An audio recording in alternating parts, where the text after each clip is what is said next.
कैसा समय आ गया है अनपढ़ पढ़े लिखे की और पढ़े लिखे नेता की, नेता बाबा की जी हजूरी करते नजर आते। इससे अलग कोई काम ही नहीं रहा। सबसे बड़ी चीज ये आती है, आज ये जो वीडियो है, ये वीडियो स्पेशल दलित भाइयों के लिए है। दलित भाई इस वीडियो को जरूर देखना। सबसे पहली चीज तो ये है, आप लोगों को नहीं पता हो तो राम मंदिर के अंदर एक दलित बहन का बलात्कार हो गया। क्या किसी टीवी ने इस खबर को दिखाया?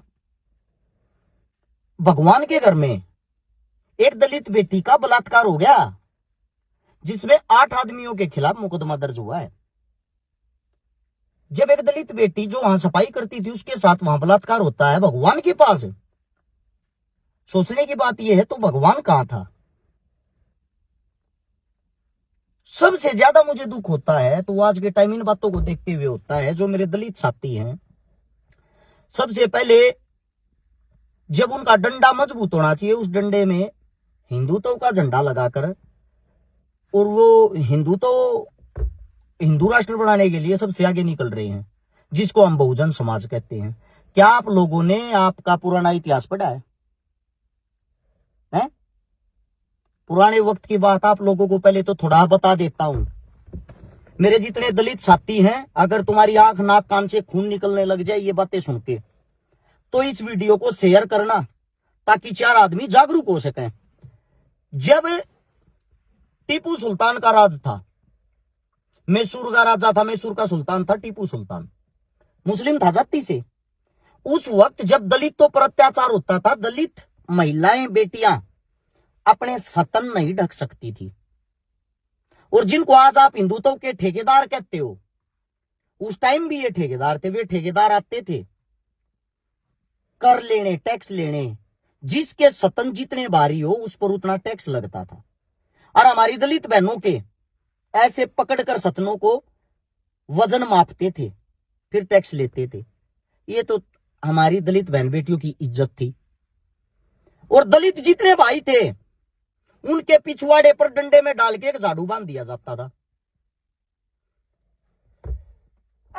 साथ में मुंह के आगे यहां डोरी में आंडी एक मटकी लटका दी जाती थी। पता है क्यों? जहां जहां से दलित चलता उसके पैरों से जमीन दूषित हो जाती है। यह कहना था तुम्हारे हिंदू ठेकेदारों का। तुम्हारे उस दूषित पैरों को साथ के साथ झाड़ू से साफ किया जाता था, तुम लोग ही करते थे। तुम्हारी लार जमीन पे गिरने से जमीन दूषित हो जाती, इसलिए तुम्हें मटका लटकाया जाता था। उसके साथ साथ किसी भी मंदिर में, किसी भी मस्जिद में, कहीं भी भगवान के घर चढ़ने की आप लोगों के पास अनुमति नहीं थी। उसके साथ साथ आप लोगों को बता देता हूं, दलित जितने मेरे साथी हैं, अगर कोई भगवान का नाम ले रहा है या मंत्र का जाप कर रहा है, गलती से तुम लोगों ने उस मंत्र को सुन लिया, तुम्हारे कान में गरम शीशा जो होता उसको पिघला के डालते थे। उसकी तड़प इतनी बुरी होती थी, उसकी चीखें इतनी बुरी निकलती थी, उस दर्द के कारण, उस पीड़ा के कारण उसकी मृत्यु हो जाती थी। अगर किसी दलित ने किसी धर्म के ठेकेदार को छू दिया, टच कर दिया, इतने कोड़े मारते थे, इतने कोड़े मारते थे, मारते मारते तुम्हारा दम निकल जाता था, मौत हो जाती थी। गांव के चारों तरफ से तुम लोगों को बसाया जाता था, दूर रखा जाता था हर चीज से। एक महान शख्सियत ने जन्म लिया, बाबा साहब भीमराव अंबेडकर ने। जिन लोगों ने जिन लोगों के साथ छुआछूत इतनी हाई पीक पे था, क्लास के अंदर ना बैठ के वो बाहर से बैठ के पढ़ता था। उस इंसान ने मेहनत की, लगन की, संघर्ष किया, पढ़ाई की। पढ़ाई के कारण तुम लोगों के लिए दिन रात लड़ा। और उसने एक बात बताई, मानवता से बड़ा कोई धर्म नहीं, इंसानियत से बड़ा कोई धर्म नहीं, छुआछूत, जातिवाद कुछ भी नहीं होता, सब एक समान है, सब धर्म एक समान। वो इंसान तुम्हारे लिए लड़ता लड़ता अपना शरीर तक त्याग गया, और आज भी तुम वहीं खड़े हो। जब किसी मंदिर के अंदर तुम लोगों को जाने तक की परमिशन नहीं है, कौन सा हिंदू राष्ट्र बनाने निकले हो भाई? बताओ तो। एक प्रजापत भाई का मैं कल वो सुन रहा था इंटरव्यू, उसने बड़ी जबरदस्त बात बोली। अगर यही बात है तो सबसे बड़ा भगवान तो प्रजापत है। अरे शिकारा के बोल नहीं है ये उस प्रजापत भाई के हैं। ये कह रहा था नेता है आम आदमी नहीं, कि इस हिसाब से तो सबसे बड़े भगवान हम हैं, क्योंकि जितने भी देवी देवताओं की मूर्तियां हैं, जितने भी करोड़ देवी देवता उन सब की मूर्तियां बनाने वाले हम हैं। हम प्रजापत की बात भी मेरे को अच्छी लगी। सभी मूर्तियों को जब हमने बनाया तो भगवान तो सबसे बड़े हम हुए। एक सोचने की बात है, जब हम पाखंडवाद पर चोट करते हैं तो वह चोट इतना गहरा असर कर रही है, उनको यह लग रहा है कभी तुम्हारी पाखंडवाद की पोल ना खुल जाए। वे लोग इन चीजों को देखते हुए हर्ष शिकारा को टारगेट कर रहे हैं, मेरे को गालियां दे रहे, जान से मारने की धमकी दे रहे, मेरे परिवार को गालियां दे रहे, मेरे बच्चों को गालियां दे रहे। मेरे को इतना भी फर्क नहीं पड़ रहा। मुझे फर्क पड़ रहा है सिर्फ एक बात से, आप लोग आज भी अंधे हो रहे हो। अब जो बात टीपू सुल्तान की शुरू की थी, वो जो सतन छेड़ते थे, जो दलित बहन बेटियों को सतन ढकने की अनुमति नहीं थी, उसके लिए एक मुस्लिम शासक टीपू सुल्तान ने तुम्हारी बहन बेटियों के लिए युद्ध लड़ा था। और उस युद्ध में 800 हिंदुत्व के ठेकेदारों को मौत के घाट उतारा था। और उसने ये कहा था बहन बेटी एक समान है, सबको शरीर ढकने की इजाजत है, अनुमति है। उसके बाद तुम्हारे तन पे कपड़ा आया था सतन ढकने के लिए। और आज तुम उस भीड़ का हिस्सा बन के मुस्लिमों को गालियां दे रहे हो। हर कौम के अंदर मूर्ख इंसान मिलेगा, हर धर्म के अंदर मूर्ख इंसान मिलेगा, हर जाति के अंदर मूर्ख इंसान मिलेगा, लेकिन 95% आदमी जो हैं वे तो समझदार हैं। इतनी मूर्ख दुनिया होगी है, बेटा ये चिल्लाता है घर पे पापा हिंदू तो खतरे में है। पापा पूछता है बेटा तेरे को पता है करोड़ों बच्चे बिना शिक्षा के सो रहे हैं। पापा वो ठीक है पर हिंदू तो खतरे में है। बेटा तेरे को ये पता है 50,000 स्कूल अकेले यूपी में बंद हो गए। पापा वो सब छोड़ो, हिंदू तो फिर भी खतरे में है। बेटा तूने जो अभी अपना एसएससी का फॉर्म भरा था कहां का सेंटर आया है? पापा नागालैंड का। क्या तेरे पास नागालैंड तक जाने के पैसे हैं जो तू वो पेपर दिया होगा इतनी दूर? पापा उन बातों को छोड़ो, हिंदू तो खतरे में है। बाप कहता है बेटा मुस्लिम 20%, हिंदू तो 100 करोड़, यानी कि 75% हिंदुत्व की आबादी, फिर भी हिंदुत्व खतरे में है। बेटा कहता पापा ये बात तो मैंने सोची ही नहीं। बेटा सोचने की बात यह है जो बाप कहता है हिंदुत्व खतरे में नहीं है, खतरे में इन नेताओं की कुर्सी है। अगर इन हिंदुत्व से मुस्लिम से इन चीजों से तुम्हारा ध्यान हट गया, तुम्हारा ध्यान जाएगा कहां? देश के मुद्दों पे। शिक्षा खतरे में है, रोजगार खतरे में है, स्वास्थ्य खतरे में है, आप लोगों की जान खतरे में है। उदाहरण देता हूं, आंखें खोलने वाले सुन लेना। एक ये अभी नव अरोड़ा नाम का लड़का है, 10-11 साल का लड़का, एक यूट्यूबर है। इस बेचारे बेटे ने 11 साल की उम्र होगी इसकी, इसमें 100 किलो के करीब वजन होगा। खुद की सेहत हेल्थ इसकी खराब है, जुबान से तोतड़ा है, अभी जुबान भी साफ नहीं होली। अब इसने देखा कि आदमी के सबसे ज्यादा फॉलोवर किस चीज में पड़ते हैं, चोला पैर लो बाबा वाला।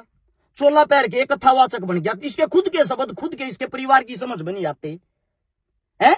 जिसको अभी तक ढंग से टट्टी के हाथ धोने नहीं आते वो कथावाचक बन गया। यार हाथ हो रही है, मतलब इससे बड़ा पाखंडवाद इस देश में क्या होगा रहा है?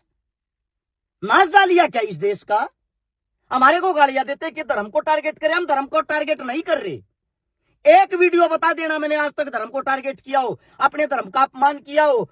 अपने क्या हिंदू मुस्लिम सिख ईसाई किसी भी धर्म के बारे में, किसी भी जाति के बारे में आज तक अभद्र भाषा का प्रयोग या उसका अपमान कराया हो? नहीं कराया है। आप लोगों की सोचा, आप लोग गंदगी पे उतराते हो, आप मां बहन की गालियां देना शुरू कर देते हो। अरस शिकारा का विरोध करने के चक्कर में सबको मां बहन की गालियां देना शुरू कर देते हो। फोटो लगाते हो राम का, हनुमान का, और मुंह से निकालते हो गालियां। हमारा धर्म खतरे में है, हिंदू धर्म। पाखंडवाद उसको खा रहा है। हम उस पाखंडवाद को मिटाने की कह रहे हैं, धर्म को मिटाने की नहीं। आप उस पाखंडवाद का हिस्सा हो, धर्म का हिस्सा नहीं हो। अब ये धीरेन्द्र शास्त्री एक बात कह के गया था, मथुरा वृंदावन से ठेके हटाओ। सरकार का आदमी है। यूपी में बीजेपी की सरकार है हिंदुत्व की, इंडिया में बीजेपी की सरकार है, ठेका एक सेकंड में उठ जाता, उठवाना होता। तुम लोगों को लॉलीपॉप देके चला गया। फिर आए हैं 5-4 सड़क छाप रील बनानी है, बता कर डाडा जिन्हों कोई काम नहीं, उन उड़ जाके करके जैसे लीला में और उसका तड़ा मार दिया। ठेकेदार पैसे देता, फ्री में ना लेता ठेके। ठेकेदार ने बुलाएगा पुलिस, शिकायत दे दी, उड़े तो वे लटूरिये भाज गए। ऋषिकेश तो उनका पिछवाड़ा लाल करते लाए हम पकड़ के, भीतर दे दिए। जमानत उनके घर के करवाऊंगे, पैसा उनके घर क्या लगेगा, पिछवाड़ा इनका टूटा। अब इस तो धर्म श्री राम का क्या लेना देना हो गया? बन गया ना तुम एक धर्म का एजेंडा है। ठेकेदार ने तारी कांच काट दी ना, मुकदमा लगा दिया, 1-2 लाख रुपये खराब होंगे, फरी में तारीख भुगतोगे, 2 रुपये वकील लागे बनाएंगे। कहां गया वो धीरेन्द्र शास्त्री भाई जो ये शब्द बोल के गया था? कहां गई तुम्हारी वह सरकार जो हिंदुत्व की सरकार है? कहां गए वे न्याय दिलाने वाले? मंदिर के अंदर बलात्कार हो जाए किसी टीवी पर खबर तक नहीं दिखाई जाती। इस देश की सबसे बड़ी समस्या बहन बेटियों की इज्जत ही सुरक्षित नहीं है।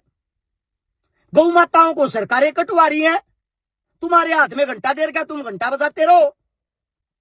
धार्मिक बनना अपने घर से शुरुआत करो, सुबह उठकर सभी को राम राम श्याम श्याम करो।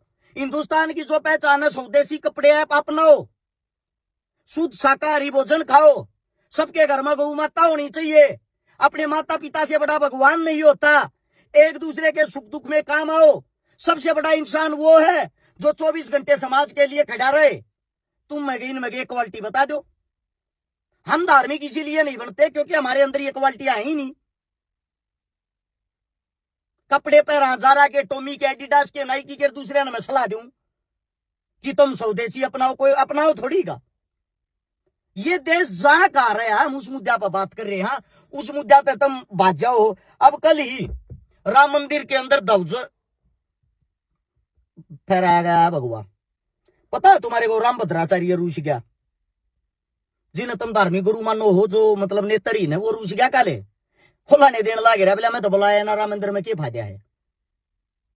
इससे पहले शंकराचार्य ने एक बात कही थी, मंदिर का उद्घाटन मत करो भाई पहली बार। क्यों ना करा जी? बोला मंदिर का उद्घाटन क्यों ना करो, आके मंदिर अभी पूरा नहीं हो लिया, और हिंदू धर्म के अंदर कोई चीज पूरी नहीं होती उसका पहले स्वागत कर दे, वेलकम कर दे, ये हमारा धर्म नहीं करता। अब मोदी जी को तो मंदिर का उद्घाटन करना था, यूपी चुनाव जीतना था, यूपी का चुनाव सिर पा रहा। शंकराचार्य साइड में कर दिया, भगवान होगा अपने घर, हम ना मानते थे ना कि मैं चाल। वास्तविकता में जो अच्छा इंसान उसको साइड में बैठा दिया, दरकिनार कर दिया, जबरदस्ती उसका उद्घाटन कर दिया। उस टाइम पे ये जो वीरभद्राचार्य है काफी खुश होया, इसको बुलाया गया, इसको इज्जत दे दी ताकि शंकराचार्य ने को बुझ सको ना। ईब की बार वो साइड में कर दिया। भाई साहब ऐसा है, इनको चलानी अपनी दुकानें। और जो ये सोचते हैं मैं मंदिरों के बारे में कुछ बोलता हूं, अरे या तुम्हारी भाजपा तुम्हारी सरकार बचाती, इतिहास पढ़ के देखो। भारतीय जनता पार्टी ने 450 मंदिर उठवाए हैं तुम्हारे इलाहाबाद से, जहां से मोदी साहब सांसद हैं, नरेंद्र मोदी जी। अगर वो देशभक्त हैं, धार्मिक हैं, तो 450 मंदिर क्यों उठवाए हैं? क्योंकि आसपास के सभी मंदिर न ठवावांगे जब एक मंदिर का नाम होगा, एक मंदिर का प्रचार होगा, राम मंदिर, बाकी मंदिर न भूल जाओ। दूसरी बात, राजस्थान का इतिहास पढ़ के देख लेना। राजस्थान की जो वसुंधरा गहलोत भारतीय जनता पार्टी में सरकार में रही है, लगभग 750 मंदिर उठवाए हैं अपनी सरकार में। कहां चले जाते हो रांध भगतो? इनको अपनी रोजी रोटी चलानी, तुम लोगों से कोई लेना देना नहीं है। और मैं इनसे स्पेशली कहूंगा, मेरे दलित भाइयों से आंखें खोल लो। अरस चिकारा को टारगेट करने से, गालियां बकने से तुम लोगों को फॉलोवर मिल सकते हैं। ये तुम लोगों के जो मुद्दे हैं वे मुद्दे नहीं है। इससे देश का विकास नहीं होगा, देश का भला नहीं होगा। थारे बालक आपस में गाली गलोच करके मुकदमे लग जाएंगे, भीतर पड़ जाओगे, तुम्हारा क्या बेनिफिट होगा? क्यों अपने बड़का का जीवन बर्बाद करो भाई। आखिरी वीडियो थी, अपनी अंतिम वीडियो इन चीजा ने लेकर। थारी आज भी कुछ समझ में नहीं आवा भाई, थारी मारी राम राम के कर सका। अपना काम समझाना था ताकि आने वाला जो भविष्य है वो अंधकार में ना जाए, तुम लोगों की तरह मूर्ख ना बने। अब भी नहीं समझते, जिंदगी में कभी भी नहीं समझोगे, गारंटी इस बात की। बनाते रहो मंदिर मस्जिद, इसी से देश चलता है। तो किसी भी इस इंडिया की किसी भी कोने में खड़ा हो जाना, तुम्हारे चारों तरफ देखना हर 7 किलोमीटर पे एक मस्जिद है, हर 3 किलोमीटर पे एक मंदिर है। तुम्हारी आंखों से तुम्हारे को नहीं दिखता तो ये मत सोचना कि मंदिर नहीं है, कितने भी 5 ईंट लगी पा जाएंगी। मैं तो ये चाहता हूं हिंदुस्तान में सारे नए मंदिर बना दो। क्या जरूरत है घर धरती जमीन बोन की खान की? मंदिर में रहा करांगे, मंदिर में खाया करांगे, मंदिर में पढ़ा करांगे, मंदिर में लिखा करांगे। हद है यार, मतलब सिर्फ इन्हीं चीजों से देश चल जाएगा। मैं किसी धर्म के खिलाफ नहीं हूं, मैं उनके खिलाफ हूं जो पाखंडी हैं, पाखंड करके हमारे को बदनाम कर रहे हैं। हर जाति के अंदर पाखंडी हैं वे, हर धर्म के अंदर हैं। उन पर रोक लगाओ, उनसे हमारा विनाश हो रहा है, हमारी जड़ें खू रही है। हो सकता है ये वीडियो समझ में आई होगी, अपनी इन चीजों से जुड़ी हुई अंतिम वीडियो थी। आप सभी को राम राम।